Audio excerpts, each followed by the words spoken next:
Hola, buenas tardes. Buenas tardes, bienvenidos al curso que estamos teniendo en este momento. Yo soy el doctor Christopher Eugenio Cos Morales.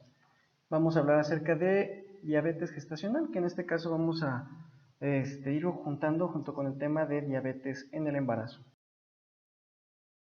La diabetes gestacional se define como la intolerancia a los carbohidratos con diversos grados de severidad que se reconoce por primera vez durante el embarazo y que puede o no resolverse después del embarazo. La diabetes pregestacional vendría siendo aquella que ya estaba como preexistente y se refiere a pacientes conocidas con diabetes tipo 1 o tipo 2 que se embarazan, o bien aquellas en las cuales se determina la intolerancia a los carbohidratos en el primer trimestre del embarazo.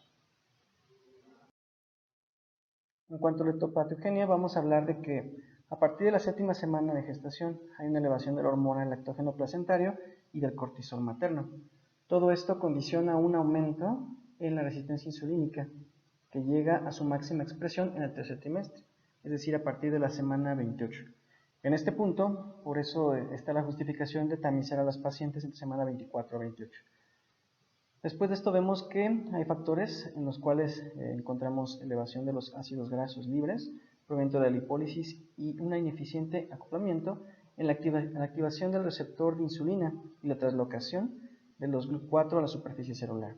Entonces estos cambios son responsables del estado de hiperglucemia, lipólisis y todos los que estamos encontrando como relacionados. El cortisol y la hormona lactógeno placentario son diabetogénicos, por lo tanto, el momento de su máxima expresión y su máximo efecto se manifiesta en la semana 26 en promedio, va de semana 24 a 28. Hablando un poco de hormonas y de equilibrio energético, bueno, pues vemos que el embarazo se caracteriza por cambios importantes en los equilibrios de combustibles metabólicos y de las hormonas.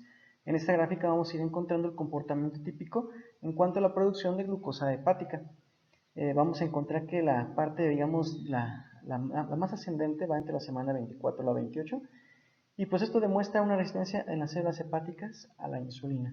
Por lo tanto, existe de trasfondo un mecanismo parecido en aquellas pacientes que no son gestantes.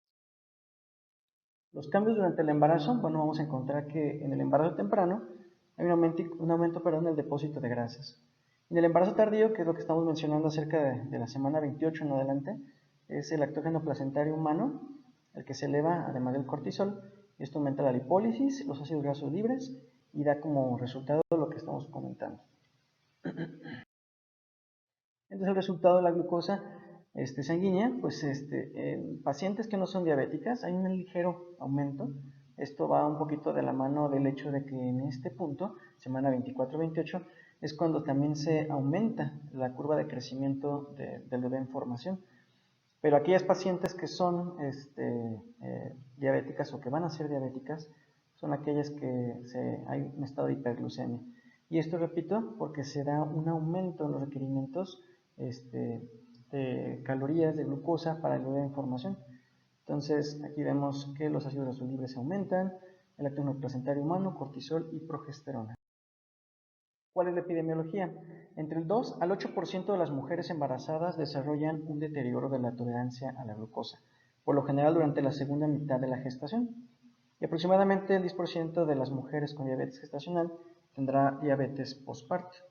A mayor edad materna, mayor riesgo de diabetes gestacional. Hablando un poco en las estadísticas mexicanas, vemos que desde el 7 hasta el 16% de las pacientes embarazadas en México van a cursar con diabetes del embarazo, diabetes gestacional, y con sus formas, digamos, preexistentes hasta cerca del 20%. ¿Cuáles son los factores de riesgo? Aquellas que nos hacen, digamos, sospechar más en ellas. Por la edad materna mayor a 30 años, la historia obstétrica anterior, es decir, un pasado de diabetes gestacional, una enfermedad hipertensiva específica del embarazo, abortos a repetición, macrosomía y malformaciones fetales. También cuando vemos que hay el uso de medicamentos con acción hiperglucemiante, los corticoides, la obesidad central, bueno, aquí nos fuimos un poquito altos, pero realmente los estados de obesidad son suficientes para decir que es un factor de riesgo, y la historia familiar de diabetes, especialmente entre los familiares de primer grado. ¿Cuáles son los efectos de la diabetes, en la madre y en el producto? Pues miren, vamos a diferenciarlos según aquellos en los cuales la diabetes es pregestacional y ya gestacional. En la pregestacional vemos mayor riesgo de abortos, porque a veces son los pacientes que no se conocen con estados de hiperglucemia en el primer trimestre y viene ese deterioro a nivel de la etapa de organogénesis, es decir, embarazos menores de 9 semanas. También encontramos malformaciones congénitas, entre ellas principalmente aquellas que afectan el aparato cardiovascular, el aparato el sistema neurológico y también las malformaciones musculares a nivel de los miembros. Y la restricción del crecimiento también es típico más bien de este tipo de pacientes. Por la macroangiopatía que existe, los bebés tienden a ser restringidos. Lo contrario en la diabetes gestacional, mayor riesgo de macrosomía, porque es un trastorno, digamos, de novo, y pues un polidramios. En ambas, tanto en la diabetes pregestacional como en la gestacional, se incrementa el riesgo de prematurez, de preeclampsia a eclampsia, trauma obstétrico, cesárea y mortalidad perinatal. En relación a su detección, bueno, pues vamos a, en forma genérica, clasificar a nuestros pacientes. Entonces, la detección de diabetes gestacional o cualquier forma de diabetes comienza en la primera visita prenatal, con la valoración de los factores de riesgo en embarazadas que no se conocen con diabetes. Entonces, hay que clasificarlas de bajo riesgo, de alto riesgo. Las de mediano riesgo son las que no entran en una ni la otra, pero son las menos. Realmente creo que las dos clasificaciones o las dos grandes grupos son estos. Las de bajo riesgo son aquellas que tienen menos de 25 años, ahí hubo un error. El peso normal antes del embarazo son aquellas que realmente tienen su peso idóneo, peso ideal, y que no tienen índice de masa corporal, en sobrepeso o en obesidad. Aquellas también que no tienen familiares con diabetes y que han tenido nacidos con un peso normal, no tienen antecedente de óbitos, ni productos macrosómicos, ni tampoco antecedente de polidramios. Esas pacientes son aquellas que podemos considerar como de bajo riesgo. Y las de alto riesgo, bueno, pues la obesidad, aquellas que tienen masa corporal de más de 30.7, familiares con diabetes mellitus, antecedente de diabetes gestacional, y también aquellas que tienen ya intolerancia a la glucosa o bien que manejan niveles de glucosuria. Estas pacientes pues definitivamente nos prenden las alarmas en relación a lo que está sucediendo para ellas. Hablando de detección de diabetes gestacional, bueno, pues es importante destacar que existe 4 formas de realizar el diagnóstico de diabetes gestacional, resumidas cuentas. Número 1, aquella paciente que tiene una glucemia en ayuno mayor o igual a 126 miligramos por decilitro en 2 ocasiones. Obviamente que si hablamos de diabetes gestacional, pues son aquellas que sobrepasan la semana 20 de gestación. Número 2, una glucemia casual mayor de 200 miligramos por decilitro. Es un criterio, el 1 y el 2 son muy parecidos a aquellas pacientes que no son gestantes. De hecho, son los mismos. El número 3, pues aquellas pacientes que pasan una prueba de tamiz con 50 miligramos, con resultado mayor o igual a 180. De hecho, lo esperable en una paciente con un tamiz de glucosa, de una poscarga de 50 miligramos, lo esperable es de que en ayuno esté en menos de 95 y en su determinación poscarga sea menor a 140. Si hay de 140 a 180, es una paciente sospechosa de ser diabética gestacional, y aquella que ya tiene 180 más, y es una paciente que cumple con el criterio diagnóstico de diabetes gestacional. Y pues aquellas pacientes que tienen una curva de tolerancia a la glucosa, ya sea con cargas de 100 o de 75 gramos, pues debe tener alteración bueno, en el caso de 100 gramos, 2 valores. En el caso de 75 gramos, con un valor es suficiente.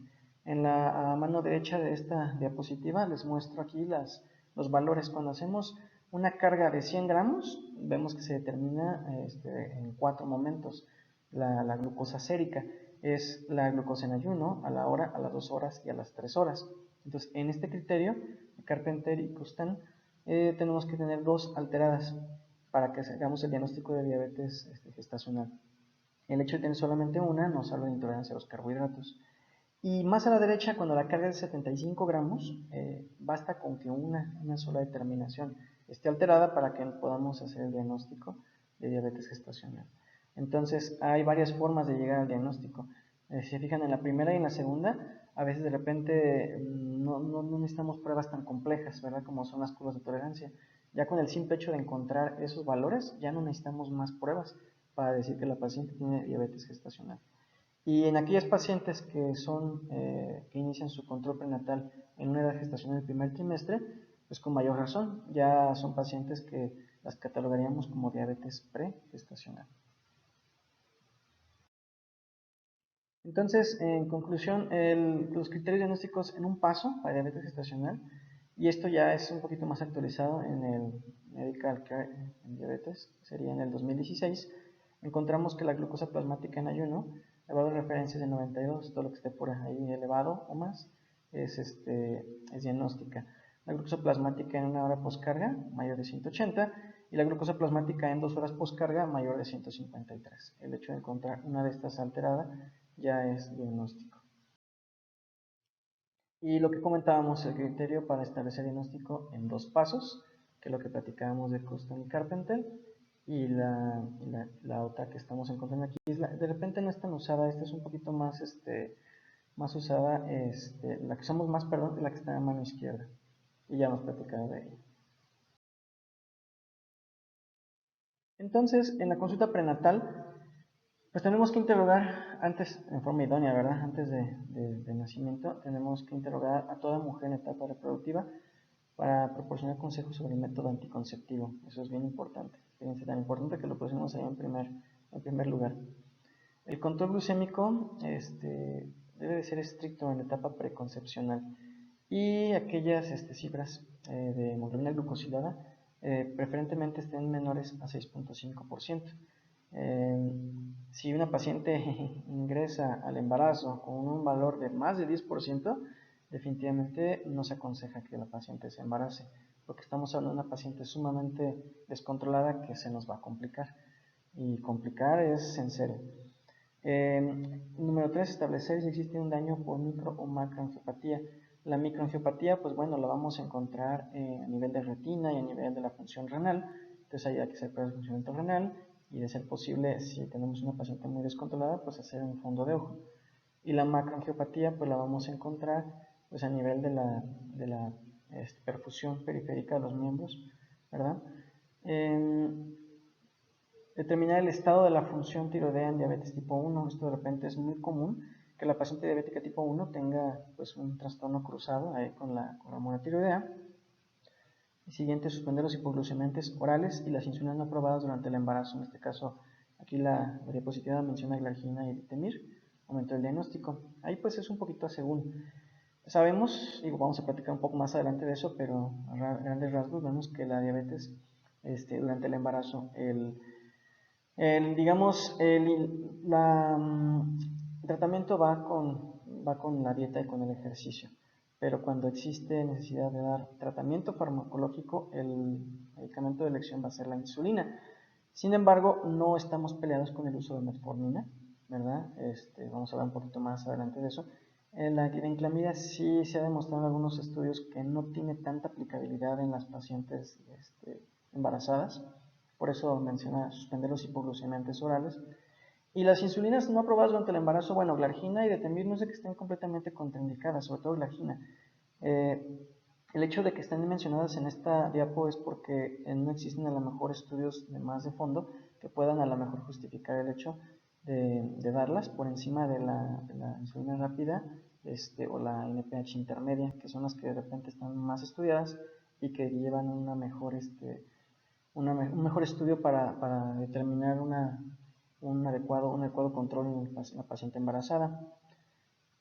Suspender los inhibidores de IECA, de la enzima convertidora de angiotensina, y los ARA2. Estos dos están contraindicados por los riesgos que tiene sobre la función renal en el feto y sobre malformaciones. Y preferir el uso de fametildopa en filipino, la betalol cuando lo tenemos, o bien también hidralacina bioral. Y pues suspender estatinas y fibratos. En cuanto a la meta terapéutica, bueno, pues la meta terapéutica, y eso lo dice en la parte alta de la diapositiva, es tener una glucemia en ayuno menor o igual a 95 miligramos por decilitro y menor de 120 miligramos por decilitro 2 horas después de los alimentos, sea lo idóneo. Si vemos que nuestro bebé está teniendo un crecimiento excesivo y maneja percentilas por arriba de la 90, quiere decir que se nos está descontrolando el peso del bebé y está haciendo una macrosomía.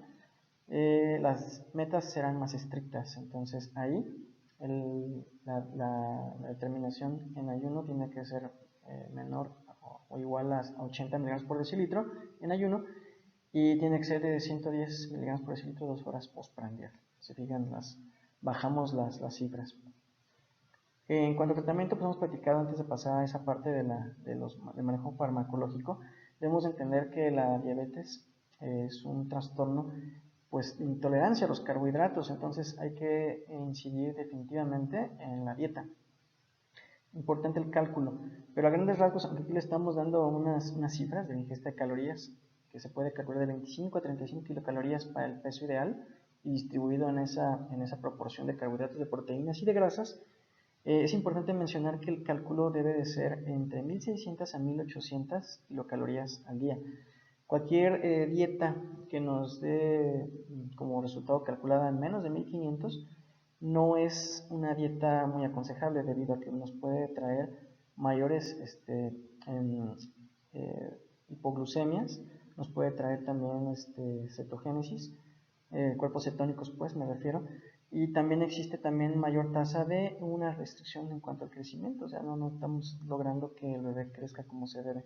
Entonces, de repente hay poco apego en la paciente hacia su dieta, por lo tanto, 1600 a 1800 es donde usualmente recae el cálculo. Y ahí hay varios estudios que también dicen que con esa cantidad de calorías al día podemos encontrar de mejor forma los objetivos de las metas terapéuticas en la medida de la cantidad y la calidad de los alimentos. Se puede decir que se puede distribuir en 3 comidas y en 3 colaciones. Ahí el Departamento de Nutrición tendrá que ayudarnos para poder orientar a nuestra paciente porque a veces no saben comer de esa forma, ¿verdad? También es importante decir que en esta parte, la parte cultural de la aceptación de la dieta es muy importante porque si bien los mexicanos, los latinos comemos en esa proporción de 3 comidas al día, existe gente que come nada más 2 veces al día, ¿verdad? Como lo hacen en el vecino país del norte, y de repente pues eso nos complica, ¿no? Porque va un poquitito fuera de lo que nosotros como población latinoamericana tenemos en cuanto a nuestras necesidades, ¿verdad? Nutricionales. La ganancia de peso pues se debe de estimar en un 0.45 kilogramos, 450 gramos por mes durante el primer trimestre y de 0.2 a 0.35 kilos por semana durante el segundo y el tercer trimestre. Enfatizar también la ingesta de alimentos altos en fibra, identificar respuestas glucémicas. Las respuestas glucémicas, pues ahí las vamos a ir mencionando con el monitoreo. En relación al ejercicio, pues bueno, es muy importante que también la paciente lo entienda, que previene y limita la movilidad materna y fetal, como preeclampsia y macrosomía fetal, normaliza la glucemia en ayuno, disminuye los requerimientos de insulina y disminuye factores de riesgo cardiovascular. De tipo recreativo, pues podemos recomendar pues, que haya de brazos, ejercicio de resistencia, caminata rápida, natación, pero siempre hay que elegir aquellas actividades que no implique brincar, ¿verdad? Entonces recomienda que en la ausencia de contraindicación obstétrica se recomiendan 30 minutos de ejercicio moderado al día, si es posible, todos los días. Si no, pues unas 5 veces por semana por lo menos. Y ahora sí pasamos al tratamiento farmacológico. Entonces se debe considerar cuando la dieta y el ejercicio no logran las cifras meta, que dijimos menor de 95 en ayuno y 140 en una hora postprandial, para el control de la glucosa en sangre en un periodo de 2 semanas. Las pacientes deben ser vistas para evaluación clínica cada 1 o 2 semanas, dependiendo del grado de control glucémico hasta la semana 34. Después serán evaluadas cada semana y serán hospitalizadas para un adecuado control glucémico cuando los valores de glucemia en ayuno sean mayores de 140. En ese caso, hospitalización. Aquí lo que platicábamos acerca de la insulina es el medicamento de elección, ¿verdad? Usamos insulina rápida, pueden ser los análogos de Lispro y Aspart, y es muy recomendable usarla combinada con insulina de acción intermedia, que es la NPH. Es muy recomendable también que sean 2 aplicaciones diarias como mínimo, de hecho es lo idóneo, y se administra 30 minutos antes del desayuno y 30 minutos antes de cenar. La proporción va a ir dividida en 2/3 del cálculo total, predesayuno y 1/3 precena. Y la razón de lo que es la rápida NPH también será 2:1 antes del desayuno y de 1:1 en la precena. Entonces, hay que iniciar con la dosis mínima y gradualmente incrementar de acuerdo al monitoreo glucémico mínimo 3 veces por semana. Aquí en la guía, bueno, creo que hay un pequeño error en la diapo. Como mencionamos al lado izquierdo, hay que iniciar con la dosis mínima. Se puede iniciar desde 0.2 unidades 0.3 todavía se puede considerar como una dosis baja. Ya una dosis ya bien establecida, cuando tenemos una paciente ya que sabe aplicarse la insulina, que tiene apego y que está teniendo en cierto modo adecuadas terminaciones de glucosa, podemos ir hasta llevándola hasta 0.5 unidades por kilo. El cálculo se hace usualmente sobre el peso ideal, ¿verdad?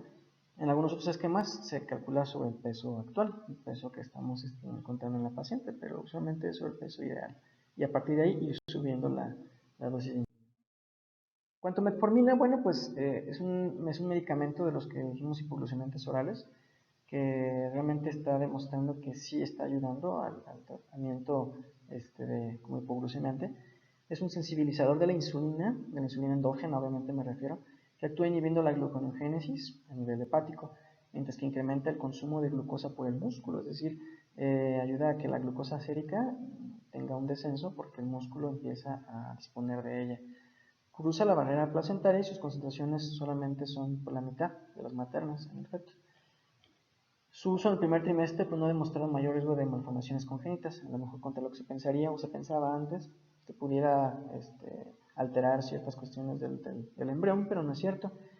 Y el manejo único, es decir, en una paciente con diabetes y embarazo que requiera solamente metformina, se puede dar en un 53 hasta en el 89% de los casos. O sea, realmente, si somos un poquito críticos, vemos que la metformina a veces, en gran parte de los casos, es suficiente para dar un tratamiento farmacológico adecuado. Es de repente un poco raro encontrar una paciente que necesite tanto metformina como insulina. Cuando es así el caso, es porque son pacientes que estamos encontrando una digamos, seria dificultad para encontrar el control glucémico, pero realmente eso no es lo común, ¿verdad? La dosis propuesta puede ser de 850 miligramos cada 2 horas, individualizando en cada caso, porque a veces algunas pacientes de inicio pueden tener a veces mala aceptación por el efecto que les da la hipoglucemia.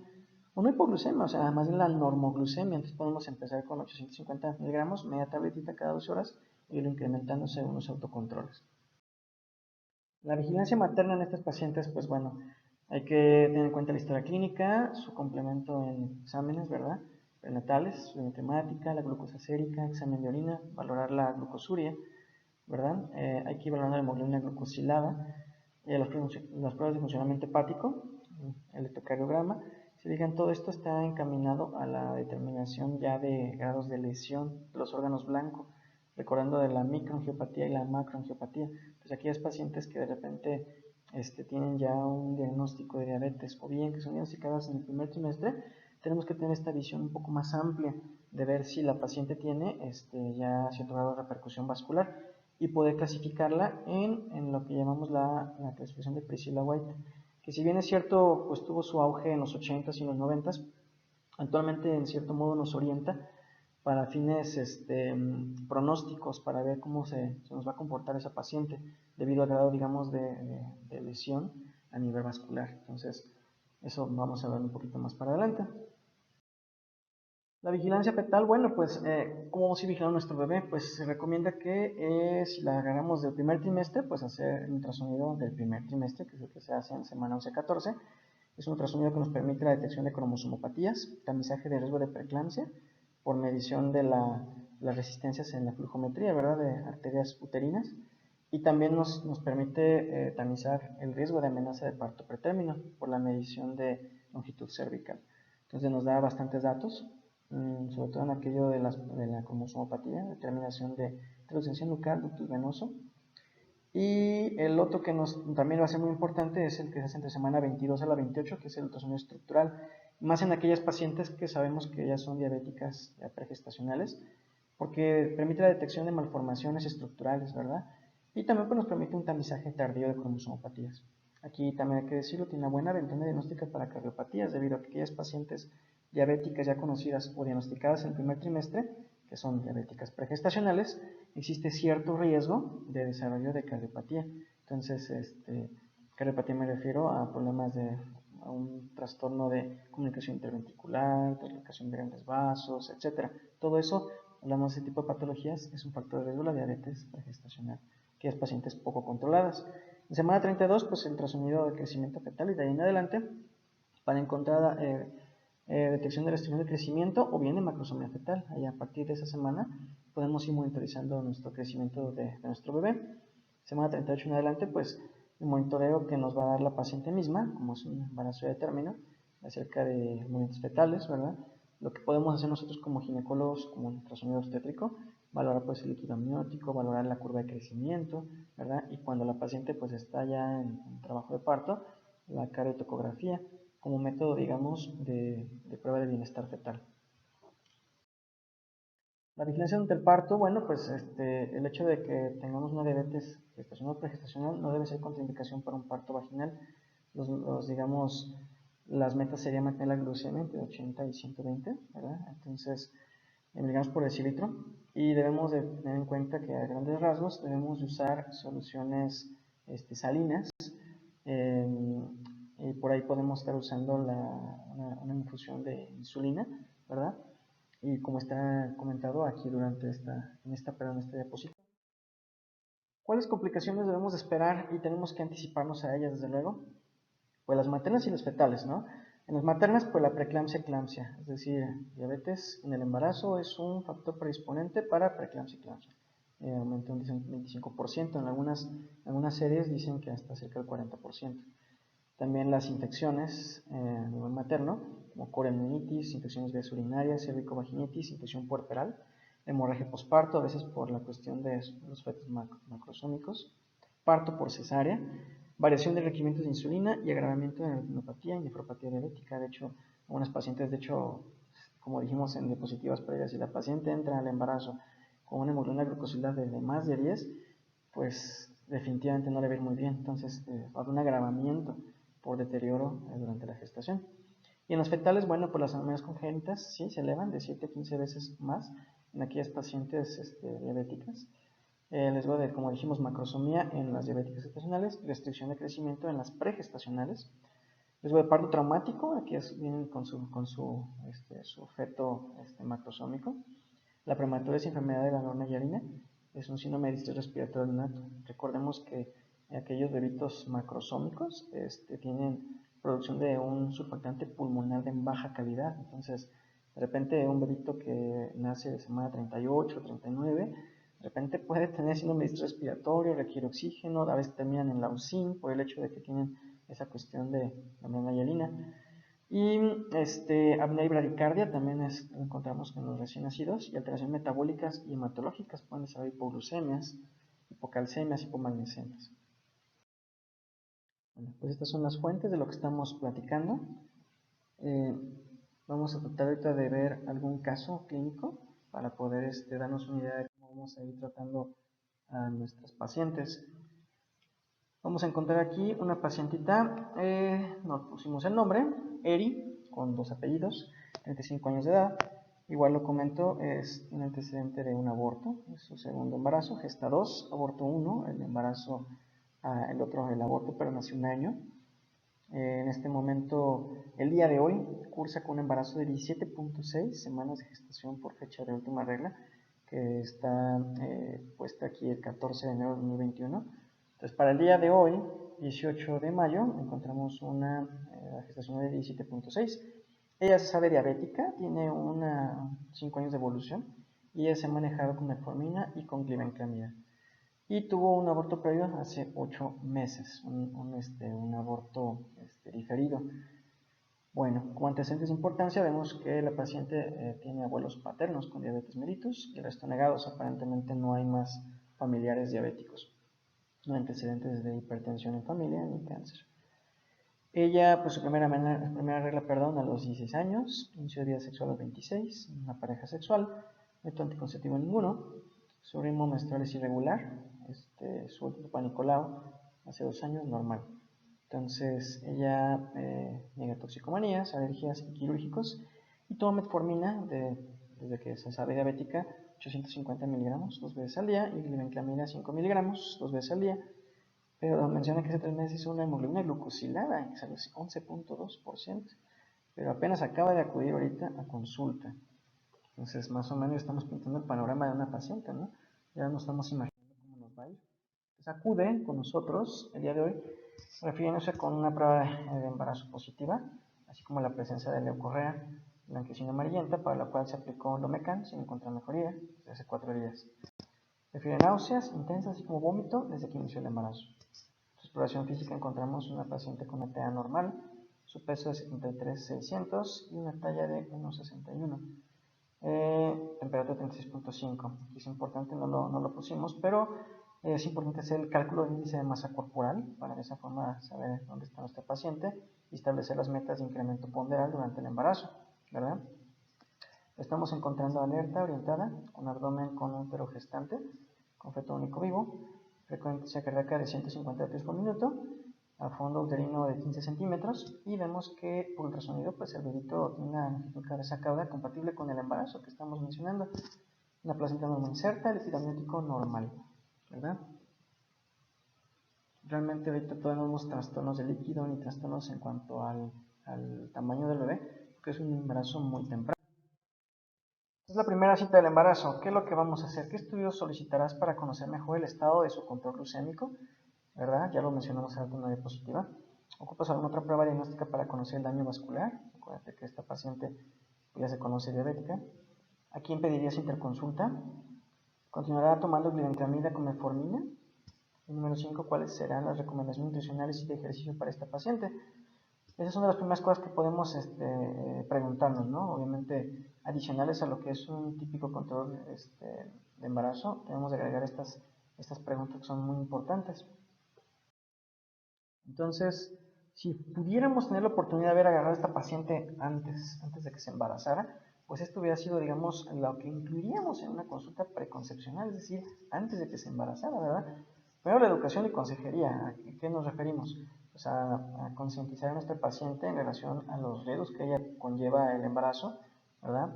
En cuanto a saber ahorita en qué forma ella está pegada a su control glucémico, a entender cómo entiende ella su enfermedad. Número 2, metas de control glucémico, es decir, hablar de niveles, o sea, dame cifras, ver qué tanto se está monitorizando. Número 3, el automonitoreo, entender en qué momento se tiene que hacer, cómo se debe de hacer. Detección temprana de complicaciones, que es lo que mencionábamos, a ver si ella ya está entrando con alguna retinopatía, con alguna falla renal, con alguna cuestión por ahí que haya que estudiar. Y el consejo nutricional, porque definitivamente nuestra paciente tiene que comer bien, por lo menos 3 meses, por lo menos 3 meses antes de embarazarse, con su ácido fólico, 5 miligramos al día, por aquello de que la paciente embarazada, una paciente que tiene diabetes pregestacional, que se conoce pues diabética, tiene riesgo elevado de malformaciones a nivel del tubo neural. Entonces ahí caemos en esta parte de la clasificación de Priscilla-White. Vamos a catalogar a nuestra paciente. Si vemos aquí, realmente ya les di el caso clínico. Ahorita la paciente ya dijimos que tiene 35 años de edad, que tiene apenas 5 años de evolución. Entonces, miren, clase 1 y clase 2, pues no lo sería porque es una paciente que no tiene una diabetes gestacional, ¿verdad? Es una diabetes pregestacional. Entonces ya no es ni A1 ni A2, ya sería una clase por lo menos clase B. Y estamos viendo ahí la edad de comienzo. La paciente tenía 35 años y comenzó hace 5, por lo tanto inició a los 30 años de edad. La edad de comienzo pues sería, por lo mientras, ahí la pondríamos en la clase B. Y si coincide porque su duración es de menos de 10 años, entonces una paciente que aparentemente, digo, a reserva de lo que vamos a pedir estudios, no tiene enfermedades vasculares, y pues ella ya será con tratamiento con insulina, ella ya no nos quedaríamos solamente con dieta y con ejercicio, o sea, ya vamos con insulina, no sería, de repente no nos tendremos tanto el corazón, ¿verdad? Entonces, en cierto modo, para eso nos sirve la clasificación de Priscilla-White. También hay que mencionar que cuando fue diseñada esta clasificación, todavía no había tantos estudios en relación a los hipoglucemiantes orales, entonces digamos, el tratamiento farmacológico de elección pues era la insulina. Entonces aquí no nos da de repente muchas opciones, pero ya conocimos el caso de nuestra paciente, nuestra hemoglobina glucosilada de inicio. Aquí están los estudios que le pedimos, son un poco borrosos, pero igual lo vamos a mencionar aquí. Si se fijan, estamos hablando de que esta paciente está manejando glucosa en ayuno de 256 miligramos por decilitro. Es una paciente francamente descontrolada. Tiene un urea de 21 y una creatinina de 0.82. Es una paciente que aparentemente no tiene repercusión a nivel renal. Y eso es importante porque ya hablando de la clasificación de Priscilla White, que ya mencionamos acá atrás, me regreso por aquí, en las diapositivas. ¿Cómo me regreso? Para regresar a una diapositiva. Quiero mostrarles por aquí en la clasificación de Priscilla White el hecho de que tiene, bueno, cuando existe un dato de deterioro renal, existe una... No cambio. Bueno, ahorita lo vamos a mencionar. Existe cierto grado de repercusión renal. Ahí la clasificación de Priscilla White cambia, ya no sería con la clasificación B, que catalogamos a nuestra paciente de inicio. Y también vemos que hay una dislipidemia, ¿no? Hay colesterol 164, pero los triglicéridos están elevados, como ustedes pueden ver. Y si se fijan también en la parte de abajo, la glucosa postprandial está de 337, entonces realmente nos está llegando sumamente descontrolada. Y en esta otra diapositiva vemos los estudios que ya les solicitamos. Hay glucosuria, hay de 300 miligramos por decilitro, y vemos aquí la hemoglobina glucosilada en la parte de abajo, ¿sí? Entonces, ya que nosotros clasificamos a nuestra paciente, porque eso es lo que vamos a hacer en la primera consulta, tenemos que hacer el cálculo de índice de masa corporal. Entonces, esta paciente, según el índice de masa corporal, vamos a ver cuál es la ganancia de peso recomendada. Aquí vemos, esto vale para nuestros pacientes en general. Aquella paciente que está en índice de masa corporal por debajo de 19.8, la ganancia se puede proponer desde 12.5 kilos hasta 18. Si digan, son pacientes que estamos hablando que están por debajo de su peso saludable, su peso normal, y podemos darle ese rango, pero realmente son las menos, o sea, no vamos a encontrar pacientes así. En su peso normal, pues hablamos de índice de masa corporal de 19.9 a 24.8, como dice aquí la diapositiva, y vemos ahí la cantidad de peso que puede subir. En forma idónea sería de 11 a 13 kilos. Las que están en sobrepeso y las que están en obesidad, pues definitivamente, si se pueden las de obesidad, pues no llevar allá más allá de 6 kilos en su incremento ponderal. Y ya lo que hemos mencionado, fíjense, evitar dietas con un aporte menor a 1500 kilocalorías, debido a que eso, número uno, falta de apego de la paciente. O sea, no nos va a aguantar una dieta en esa cantidad de calorías. Número dos, tenemos mayor tasa de aumento de cuerpos cetónicos y complicación de nuestros pacientes con diabetes y embarazo. Número 3, mayores tasas de limitación en cuanto a la curva de crecimiento del feto, principalmente, y datos de restricción de crecimiento. Entonces, durante el segundo y tercer trimestre tenemos que agregar 300 kilocalorías al día, y en el embarazo gemelar, pues aumentar 450 kilocalorías. También mencionar eso, es importante mencionar esto en los pacientes con embarazo gemelar. Esta es nuestra fuente, pues ahí está del 2016. ¿Cuáles son las metas terapéuticas de nuestra glucosa plasmática durante el embarazo? Pues bueno, ya dijimos que nuestra paciente es una paciente con diabetes pregestacional, entonces nuestra dieta es que ella en ayuno tenga 90 miligramos por decilitro, entonces sería lo idóneo. Y que a la hora postprandial ella maneje de 130 a 140 y a las 2 horas 120 miligramos por decilitro. Obviamente no le vamos a pedir a la paciente que se pique por decir en ayuno y luego a la hora y luego a las 2 horas, va a acabar con los dedos sumamente adoloridos, pero podemos en la primera semana hacer la determinación, digamos, de glucosa sérica por automonitoreo en ayuno, luego por decir a la hora después del desayuno y a la hora después de la comida. Ese esquema de 3 determinaciones al día durante su primera semana nos puede dar una idea perfectamente clara de cómo está respondiendo la paciente al manejo que le estamos dando. Aquí menciona que la hemoglobina glucosilada, ojalá que sea menor de 6.0, ya se imaginan lo que vamos a hacer con nuestra paciente, ¿no? Y que la glucosa antes de dormir y en la madrugada sea de 60 miligramos por decilitro, por lo menos. Ya también a veces si vemos variaciones por debajo de 60, nos estamos pasando de dosis, ¿verdad? En esta diapositiva vamos a ver el uso de metformina en pacientes embarazadas. Ya mencionamos aquí que es poco probable que requiramos de un manejo combinado de metformina con insulina. Sin embargo, en la diapositiva que hace rato mencionamos, son pacientes que la metformina por sí sola podemos usarla en el 65 hasta el 85% de los casos. Pero pacientes como esta, que trae un índice de masa corporal por encima de su peso idóneo y maneja ese tipo de glucemias, entonces podemos ir jugando con esa parte de disminuir la resistencia a la insulina en pacientes como ella, usando metformina a dosis bajas y obviamente pues su insulina. En este caso estaría justificado, ¿Sale? ¿Cuál es la dosis recomendada? Aquí lo estamos viendo, 500, 850 miligramos en una toma a 3 tomas al día, ¿verdad? Ya les mencioné hace rato la forma, podemos iniciarlo, pero este es como que lo que podemos jugar con ella. Y la dosis máxima es de 2000 miligramos al día, y repito, eso está bastante elevado, pero en este caso puede estar justificado dar 850 miligramos cada 12 horas. Y el régimen de la dosificación ajusta de insulina en el embarazo. Ya mencionamos aquí que la dosis de inicio sería de 0.2 unidades por kilo de peso actual por día. Es una forma, es un esquema. En bueno, aquí la fuente que está obtenida de la guía de práctica clínica, actualizada en el 2016, como les dije hace rato, está basada en esta revista de endocrinología, metabolismo, ¿verdad?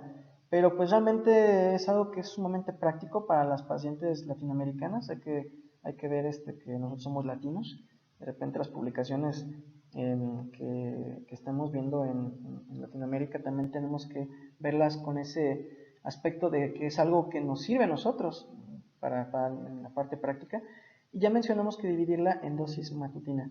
Un ejemplo con ella, si nosotros vamos en concreto. Es una paciente que ya les comentamos, pesa, ¿cuánto les dijimos que pesa?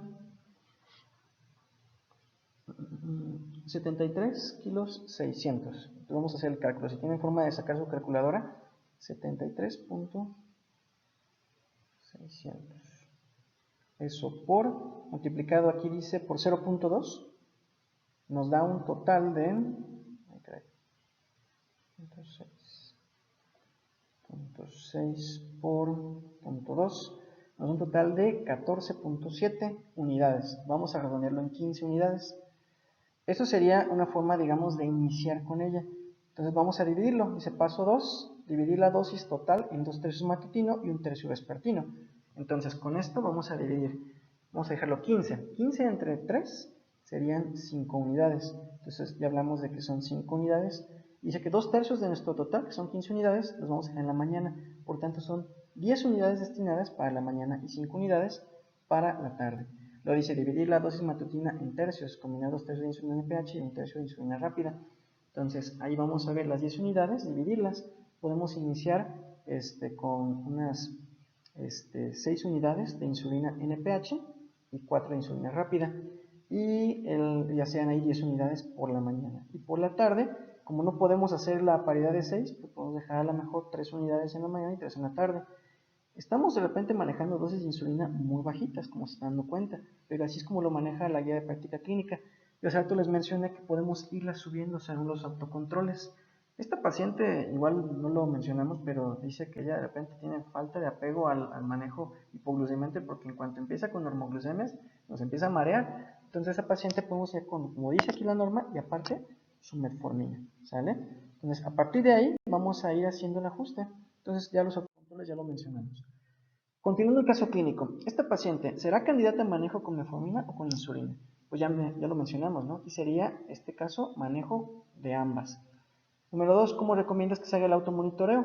Entonces, el automonitoreo, hay gráficas muy padres en la guía de práctica clínica, las pueden encontrar, pero a grandes rasgos podemos decir que tiene que ser de 3 a 4 determinaciones al día durante la primera semana, para darnos una idea de cómo vamos a ir moviendo nuestros controles. ¿Cuándo? ¿En qué momento? En ayuno sería 1. Luego a la hora postprandial del desayuno y a la hora postprandial de la comida. Número 3. ¿Será necesario hospitalizar a esta paciente? ¿Cómo ven? Yo creo que sí, ¿no? Porque estamos hablando de una glucosilada bastante alta, una glucosa también en ayuno bastante alta y una poscarga bastante alta. Vamos a revisar esta situación. Y finalmente, número 4, ¿qué método de planificación ustedes irían concientizando a la paciente que se prepare para eso? Bueno, criterios de hospitalización, ¿cuáles son? Mujer con embarazo y diabetes que presente, pues número 1, glucosa en ayuno mayor de 140 y o postprandial a la hora mayor o igual a 180. ¿Cuánto tenía de glucosa en ayuno esta paciente? Pues tenía como 250 y tantos. Entonces yo creo que esta paciente debería de ser hospitalizada. Otro criterio de hospitalización sería sospecha de desarrollo de complicaciones médicas materno-fetales no obstétricas, es decir, cetoacidosis diabética, estado hiperosmolar, una paciente que dices tiene cierto deterioro a lo mejor de sus capacidades cognitivas, la vemos deshidratada, ¿verdad? En el estado hiperosmolar, Cuestiones de ese tipo que son a lo mejor no tan obstétricas, pero que ya hablamos de una complicación de, de algo pues metabólico, definitivamente va por hospitalización. Número 3, otro criterio de hospitalización sería hipoglucemia en ayuno, es decir, aquella paciente que tenga menos de 60 miligramos con o sin datos de neuroglucopenia, es decir, que no ande pues mareadita, ¿verdad? Tenga o no tenga, si no es menos de 60, que ande en 58, en 50, pues va también para eso porque algo está pasando. Y también pues la inestabilidad metabólica manifestada por episodios de hipoglucemia, seguidos de hiperglucemia, es decir, de 60 y de repente está en 300, es una paciente en pésimo control, ya sea porque estamos pasándonos a la mejor de dosis o porque la paciente tiene un mal apego, ¿verdad? O mala aplicación de la insulina. Y aquí están los criterios de elegibilidad para la metodología anticonceptiva. Realmente pues está resumido en forma tal que clasificamos a la paciente como diabetes gestacional y la que es pregestacional y si tiene o no tiene enfermedad vascular, porque ya la enfermedad vascular nos limita en cierto modo el uso de ciertos medicamentos hormonales. Este caso con ella pues apenas va empezando, si se fijan realmente la agarramos en semana 17 y pues el pronóstico realmente puede ser complicado con ella. Por lo tanto, la clasificación de Priscilla White, que ya lo hemos mencionado, nos va a ayudar de gran medida, de gran manera para establecer qué vamos a hacer con ella. Ya me voy a adelantar un poquitito, vamos a hablar un poquitito a lo mejor de cómo va a ser la resolución del embarazo en la paciente con diabetes. Esta diapositiva, aunque ya estamos entrando al tema de semana 38, 39, semana 40, pues hay que irlo más o menos pensando. Si se fijan en este algoritmo dice, semana 38, 39, por amenorrea confiable o ultrasonido traspolado el primer trimestre, pues lo primero que tenemos que hacer es, al llegar a este punto, semana 38, 39, calcular el peso fetal estimado por ultrasonido. Si vemos que el peso es de menos de 3,8 kg o un peso adecuado para gestacional, pues hay que ir viendo cómo está la paciente, ¿verdad? Si hay un descontrol metabólico, si hay enfermedad vascular, si hay muerte fetal previa, si existen ese tipo de factores de riesgo, pues ahí valoramos si lo interrumpimos en ese punto o no, ¿verdad? Si la paciente en este algoritmo dice 3,8 kg a 4,000, pues ya estamos hablando de que a lo mejor esta paciente ya es un bebé francamente macrosómico y ahí ya digo, aquí esto está manejado a nivel de la guía, ¿no? Pero la guía de práctica clínica. Aquí ya entra el criterio para ver si inducimos el trabajo de parto previa valoración de pelvis materna. Es decir, si la paciente pues definitivamente no tiene una pelvis buena, pues ni te la juegues. Vamos por la cesárea, que es lo que aquí menciona. Un peso que está estimado de más de 4 kilos, no hay ni para qué pensarlo, pues es cesárea electiva. Ese sería el caso. Entonces, se fijan, va en gran medida del control glucémico, del control que tiene la paciente, del grado de repercusión vascular y si ha tenido muertes fetales previas. Esas son las preguntas que tienes que hacerte al llegar a semana 38, de semana 38 a 39, ¿sale? Ya con esto y con un ultrasonido en este punto podemos ver si la paciente va por vía abdominal o por vía vaginal. Bueno, en este punto ya mencionamos las bases de lo que es la primera consulta de la paciente. Ya el resto del control glucémico lo vamos a ir checando. En las demás consultas vamos a irlas viendo cada semana en el inicio o cada 15 días según los niveles que la paciente maneje. Podemos ir espaciando según el apego de la paciente y sus niveles de glucosa, pero es bien importante que al final del embarazo, sobre todo en el último mes, pues sí nos veamos con una cierta frecuencia hasta de una vez por semana. Hasta el momento, ¿alguna pregunta?